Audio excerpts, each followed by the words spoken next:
we got to talk about Aaron Rodgers first and what happened yesterday. Because all offseason long, it was, is he going to report? When is he going to report? Is he going to play for the Packers? You know, I just want to say thank you very much, Aaron Rodgers, for reporting so we don't have to ask that question anymore. Here's what he said yesterday about his status with the team and them not using him as a full resource. The organization looks at me and my job as just to play.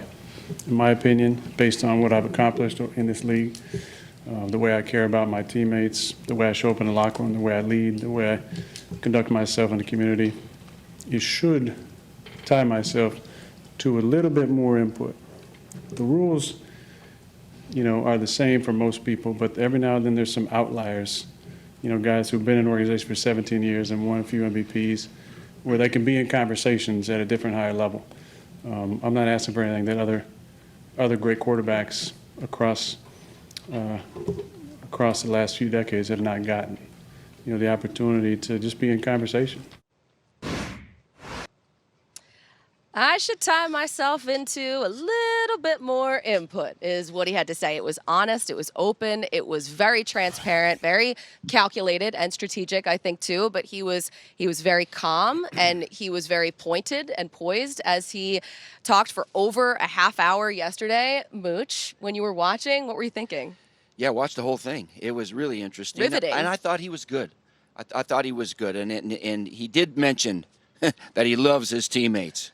And he loves this city, and he loves this team. And it seems like if there's any beef, and he loves the coaching staff.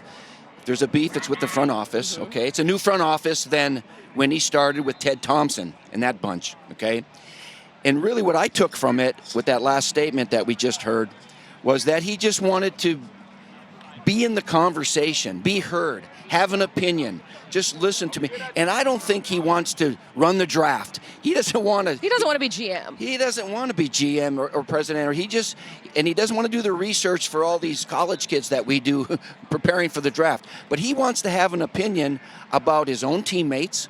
He mentioned Jordy Nelson. He did mention Randall Cobb. He did James Jones.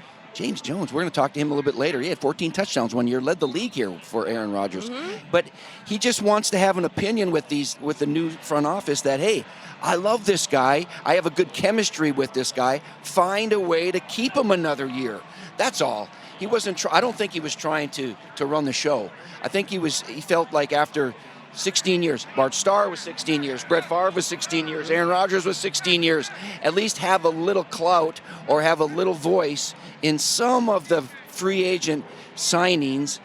He does know people on other teams that maybe he'd love to have. I remember when Brett Favre... You just watched Tom Brady do it. Yeah, it's like, hey, I want Gronk. Okay, we'll get Gronk. Yeah. But I remember when Brett Favre tried to get Randy Moss here. It didn't work, but at least he stood on the table for him for a little bit, right? Right. But anyway, that's what he wants. He just wants to be heard. He wants to be in the conversation. I don't blame him. You can't blame him at all, especially when these things are directly impacting his job, especially when he's been here for so long. And you think about all of the different moves that are being made, and of course, like, he's just going to go out and play. And yeah, he's not going to be out scouting, because who has the time for that besides actual scouts? But I don't understand or blame him why the organization wouldn't have conversations or loop him in on what is going on. Because I think anyone who's had a job in corporate America or really anywhere, when decisions are being made that impact you directly and you're not even kept in the conversation about it, it's sometimes that hurts, and that hurts the overall organization because things kind of fall through the cracks.